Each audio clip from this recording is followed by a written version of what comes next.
ನಮಸ್ತೆ ಕರ್ನಾಟಕ. ತನ್ನ ಪುಟ್ಟ ದೇವತೆಯನ್ನು ನೋಡೋ ಅವಸರದಲ್ಲಿ ಕಷ್ಟಪಟ್ಟು ಏಳ್ತಿದ್ದವಳಿಗೆ ಹೆಲ್ಪ್ ಆಗಲು ಅವಳ ಬೆಡ್ಡನ್ನು ಮೇಲೆ ಮಾಡಿದ್ರು. ಸ್ವಿಂಗ್ ಸಹಾಯದಿಂದ ಆಕೆ ಕುಳಿತ ಸ್ಥಿತಿಗೆ ಬಂದರೂ ಹೊಟ್ಟೆಯಲ್ಲಿ ಹೇಳಲಾಗದ ವೇದನೆ. ಆದರೂ ಎಲ್ಲವನ್ನ ಸಹಿಸಿ ಕಣ್ತುಂಬಿಕೊಂಡು ತನ್ನ ಕೂಸನ್ನು ಎತ್ತಿಕೊಳ್ಳಲು ಕೈ ಚಾಚಿದ್ಲು.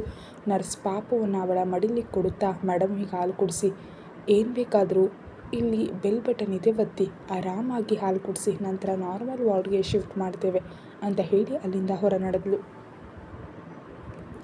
ಆರೋಹಿ ತನ್ನ ಕೈಯಲ್ಲಿರುವ ಮುದ್ದು ಮುದ್ದು ಕೂಸನ್ನು ನೋಡುತ್ತಾ ಕಣ್ತುಂಬಿತ್ತು. ತಾನು ತಾಯಿಯಾದ ಸಮಯದಲ್ಲಿ ತನ್ನ ತಾಯಿ ಜೊತೆಗಿಲ್ಲ, ಅವರು ಈ ಭೂಮಿ ಮೇಲೆ ಇಲ್ಲ ಅನ್ನೋ ಕಹಿಯಾದ ಸತ್ಯವನ್ನು ಅರಗಿಸಿಕೊಳ್ಳಲು ಆರೋಹಿಗೆ ಬಹಳ ಕಷ್ಟವಾಗಿತ್ತು.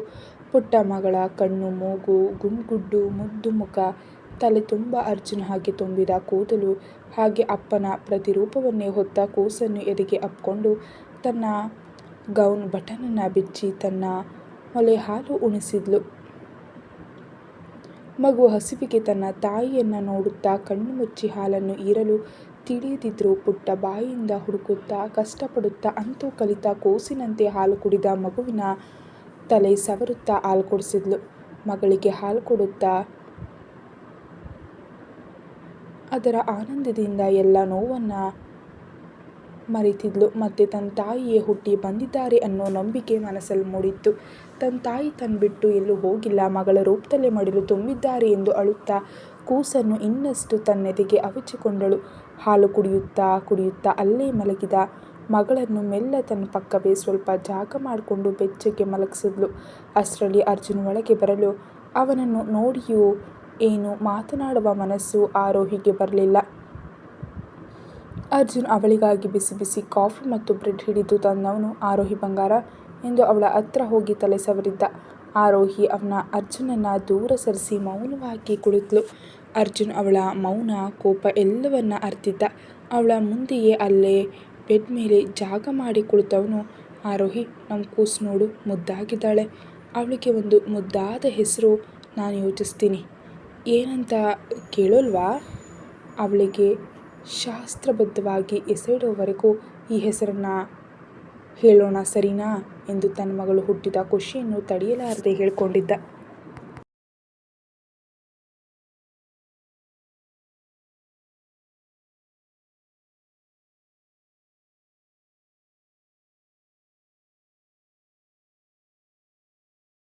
ಅವಳು ಏನು ಮಾತನಾಡದೆ ಏಳಲು ಕಷ್ಟಪಡ್ತಿದ್ದವಳ ತನ್ನ ತೋಳಿನಲ್ಲಿ ಎತ್ಕೊಂಡವನು, ನಿನಗೆ ಅದೆಷ್ಟು ಥ್ಯಾಂಕ್ಸ್ ಹೇಳಿದ್ರು ಕಡಿಮೆ ಆರೋಹಿ. ನಮ್ಮ ಮಗಳು ಅಷ್ಟು ಮುದ್ದಾಗಿದ್ದಾಳೆ. ನಿನ್ನ ಹಾಗಲ್ಲ, ನನ್ನ ರೀತಿ. ಆದರೂ ನೀನು ಕಷ್ಟಪಟ್ಟು ಒಂದು ಕೂಸು ನನಗಾಗಿ, ನನ್ನ ವಂಶಕ್ಕಾಗಿ ಹೆತ್ಕೊಟ್ಟಿದೀಯಾ. ಥ್ಯಾಂಕ್ಸ್ ಕಣಚಿನ್ನಮ್ಮ ಎಂದು ಅವಳ ಹಣೆಗೆ ಚುಂಬಿಸಲು ಆರೋಹಿ ಅವನಿಂದ ಬಿಡಿಸಿಕೊಂಡು ಇಳಿದವಳು ತನ್ನ ಹೊಟ್ಟೆ ಹಿಡಿದು ನೋವಲ್ಲಿ ಕೂಗಿದ್ಲು. ನರ್ಸ್, ನರ್ಸ್, ಪ್ಲೀಸ್ ಬನ್ನಿ ಬೇಗ ಎನ್ನಲು ನರ್ಸ್ ತಕ್ಷಣ ಬಂದಿದ್ರು. ಒದ್ದಾಡ್ತಿದ್ದ ಹೆಂಡತಿಯನ್ನು ಹಿಡಿದ ಅರ್ಜುನ್ ಭಯದಲ್ಲಿ ಹೆದರುತ್ತಾ, ಏನಾಯ್ತಮ್ಮ ಎಂದು ಕಣ್ ತುಂಬಿಕೊಂಡು ಕೇಳ್ದ. ನರ್ಸ್ ಕೂಡ ಭಯದಲ್ಲಿ, ಏನಾಯ್ತು ಮೇಡಮ್, ನೀವು ಕೂತ್ಕೊಳ್ಳಿ ಮೊದಲು, ಏನಾದರೂ ನೋವಾಗ್ತಿದೆಯಾ, ಕೂತ್ಕೊಳ್ಳಿ ಎಂದು ಸಮಾಧಾನ ಮಾಡಿ ಕೂರಿಸಿದ್ಲು.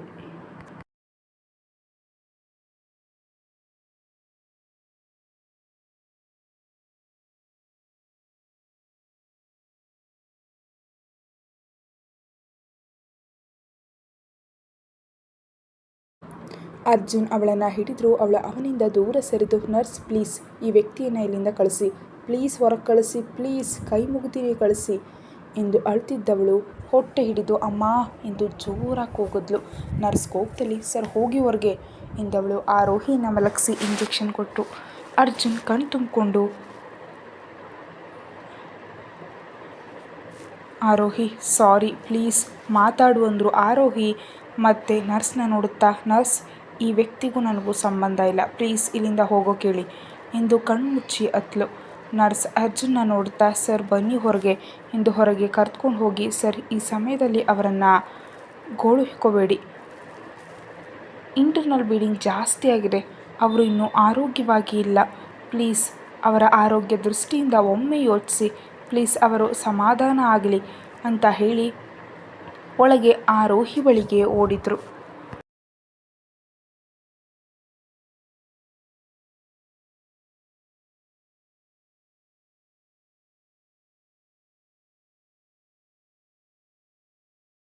ಅರ್ಜುನ್ ಅಲ್ಲೇ ಹೊರ ಕುಳಿತವನು. ಆರೋಹಿ ಪ್ಲೀಸ್ ಒಮ್ಮೆ ಮಾತಾಡಿ ಎಂದು ಕುಸಿದು ಕಳಿತವನಿಗೆ ಭಯ ಶುರುವಾಗಿತ್ತು. ಎಲ್ಲಿ ತನ್ನನ್ನು ದೂರ ಮಾಡ್ತಾಳೆ ಅನ್ನೋ ಭಯದಲ್ಲಿ ಯೋಚಿಸುತ್ತಾ ಕುಳಿತ. ಆಕಾಶ್ ಮತ್ತು ಸ್ವಾತಿ ತಾವು ಸಿದ್ಧ ಮಾಡಿದ್ದ ಘಮಘಮ ಅಡುಗೆಯನ್ನು ಟೇಬಲ್ ಮೇಲೆ ಜೋಡಿಸಿಟ್ಟು, ಆಕಾಶ್ ಅವರಿನ್ನೇನು ಬರೋ ಸಮಯ ಆಯಿತು, ನಾನು ಹೋಗಿ ಫ್ರೆಶ್ ಅಪ್ ಆಗಿ ಬರ್ತೀನಿ ಎಂದು ಹೋಗ್ತಿದ್ದ ಮಡದಿಯ ಕೈಯನ್ನು ಎಳೆದು ತನ್ನ ತೋಳಿನಲ್ಲಿ ಎತ್ಕೊಂಡ. ಸ್ವಾತಿ ಏನು ಎಂದು ಕಣ್ಣಲ್ಲೇ ಕೇಳಲು ಆಕಾಶ್ ಅವಳನ್ನು ನೋಡುತ್ತಾ, ನನ್ನ ಕ್ಷಮಿಸು ಪ್ಲೀಸ್, ನನ್ನಿಂದ ನಿನ್ನ ಕುಟುಂಬ ದೂರವಾಯಿತು, I feel guilty every time ಎಂದು ಕಣ್ಣು ತುಂಬಿಕೊಂಡ ಗಂಡನ ಎದೆಗೆ ಒರಗಿದ ಸ್ವಾತಿ, ರೀ ಜಸ್ಟ್ ಫರ್ಗೆಟ್ ದೋಸ್ ಥಿಂಗ್ಸ್. ಏನ್ರಿ ಇದು, ಚಿಕ್ಕ ಮಕ್ಕಳಾಗ ಆಡ್ತಿದ್ದೀರಾ, ಎದ್ದೇಳಿ ಬಿಡಿ ನನ್ನ, ಅವ್ರು ಬರೋ ಸಮಯ ಆಯಿತು, ಬದುಕಿನಲ್ಲಿ ಮುಂದೆ ಹೋಗಬೇಕಲ್ವಾ. ಆಕಾಶ್ ಹಾಗೆ ಕಿವಿ ಕೊಟ್ಟು ಕೇಳಿ, ಅಂದು ನಡೆದದ್ದು ಆಕಸ್ಮಿಕ ಅಪಘಾತ. ನೀನು ಹೀಗೆ ಕೊರಗ್ತಾ ಇದ್ದರೆ ನಾನಾದರೂ ಹೇಗೆ ದುಃಖವನ್ನು ಮರೀಲಿ. ಎಲ್ಲ ಆಗಳಿಗೆ ಅಷ್ಟೇ ಕಣೋ, ಜೀವನದಲ್ಲಿ ನಾನು ಮಾಡಿದ ಪಾಪಗಳಿಗೆ ಪ್ರಾಯಶ್ಚಿತ ಪಡಲೇಬೇಕು. ಅಮ್ಮ ಇದ್ದಾಗ ಅಮ್ಮನ ಬೆಲೆ ಗೊತ್ತಾಗಲಿಲ್ಲ. ಆರೋಹಿ ಅಮ್ಮ ಹೇಳಿದ ಹಾಗೆ ಕೇಳಿ ಅರ್ಜುನ ಮದುವೆ ಆದಳು. ಆದರೆ ನಾನು ಅದೆಷ್ಟು ಅವಮಾನ ಮಾಡಿದೆ. ಇಂದು ಅಮ್ಮನ ಋಣ ತೀರಿಸಬೇಕು ಅಂದರೆ ಅರ್ಜುನ್ ಮತ್ತು ಅವಳ ತಂಗಿ ಶ್ವೇತಾಳನ್ನು ಬಂದ್ ಮಾಡಬೇಕು. ಅಷ್ಟೇ ಅಲ್ಲ, ತುಂಬ ಜವಾಬ್ದಾರಿಗಳು ನನ್ನ ಮೇಲಿದೆ ಎಂದು ನೋಡಿದ್ಲು. ಅವಳ ಹಣೆಗೆ ಚುಂಬಿಸಿದ ಆಕಾಶ್ ಅವಳನ್ನು ಇಳಿಸಿ ಅಲ್ಲಿ ಚೇರಿ ಮೇಲೆ ಕೂರಿಸ್ತಾ, ಯು ಆರ್ ಗ್ರೇಟ್ ಸ್ವಾತಿ, ಹಾಗೆ ನನ್ನ ಕಡೆ ಕೂಡ ಸ್ವಲ್ಪ ಗಮನ ಕೊಡು, ನಮಗೂ ಒಂದು ಮಗು ಬೇಕಲ್ವಾ ಎನ್ನಲು ಸ್ವಾತಿ ಕೆನ್ನೆ ಕೆಂಪಾಗಿತ್ತು.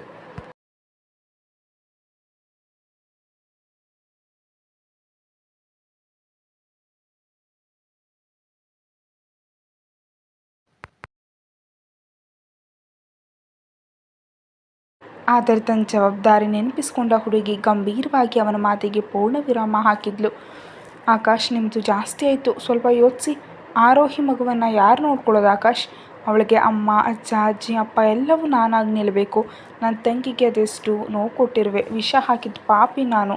ಅದೆಲ್ಲ ಪಾಪಗಳನ್ನು ಕಳೆದುಕೊಳ್ಳಬೇಕು ಅಂದರೆ ಆರೋಹಿ ಸೇವೆ ಮಾಡಬೇಕು, ಅವಳಿಗೆ ತವರಾಗಿ ನಾನು ನಿಲ್ಲಬೇಕು ಎಂದು ಕಣ್ಣೀರಾಗ್ತಾ, ನನ್ನ ಕ್ಷಮಿಸಿ ಆಕಾಶ್, ಇನ್ನು 5 ವರ್ಷ ಮಕ್ಕಳ ಬಗ್ಗೆ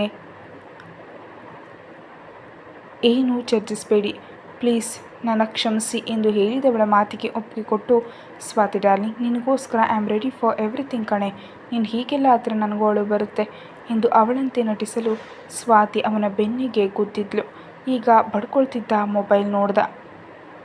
ಆಕಾಶ್ ಡಾರ್ಲಿಂಗ್, ರಾಹುಲ್ ಕಾಲ್ ಮಾಡಿದ್ದಾರೆ ನೋಡುಮ್ಮ, ಆರೋಹಿ ಬಗ್ಗೆ ಹೇಳೋಕನ್ಸುತ್ತೆ ಬೇಗ ಎಂದು ಹೇಳಲು ಸ್ವಾತಿ ಬಂದು ಫೋನ್ ಎತ್ತಿ ಮಾತಾಡಿದ್ಲು. ಹಲೋ ರಾಹುಲ್, ಹೇಗಿದೆಯಾ ಎಂದು ಬಹಳ ಪ್ರೀತಿಯಿಂದ ಮಾತಾಡಿದ್ಲು.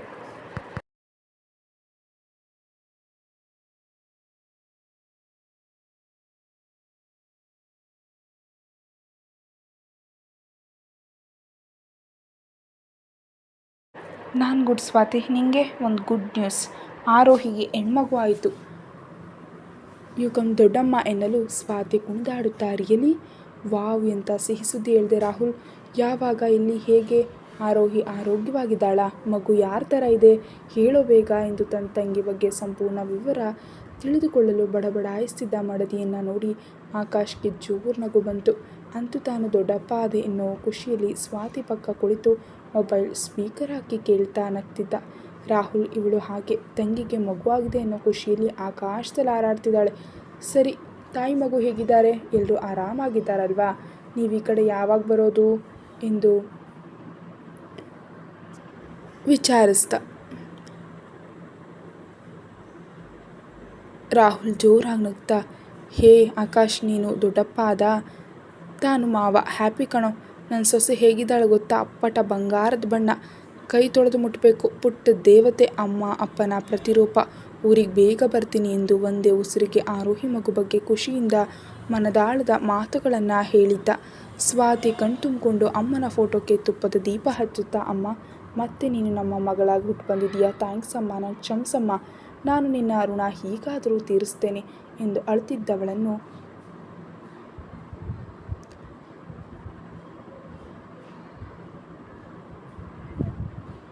ಸಮಾಧಾನ ಮಾಡಿದ. ಲೇ ಸ್ವಾತಿ, ಈಗ ನಗುಮ, ಪುಟ್ಟ ಪಾರು ಮನೆಯೆಲ್ಲ ಓಡಾಡಿ ನಲಿತಾಳೆ, ಬೇಗ ಊರಿಗೆ ಬರುವೆ ಎಂದು ಕಣ್ತುಂಬಿಕೊಂಡು ಉತ್ತರ ಕೊಟ್ಟಿದ್ದ.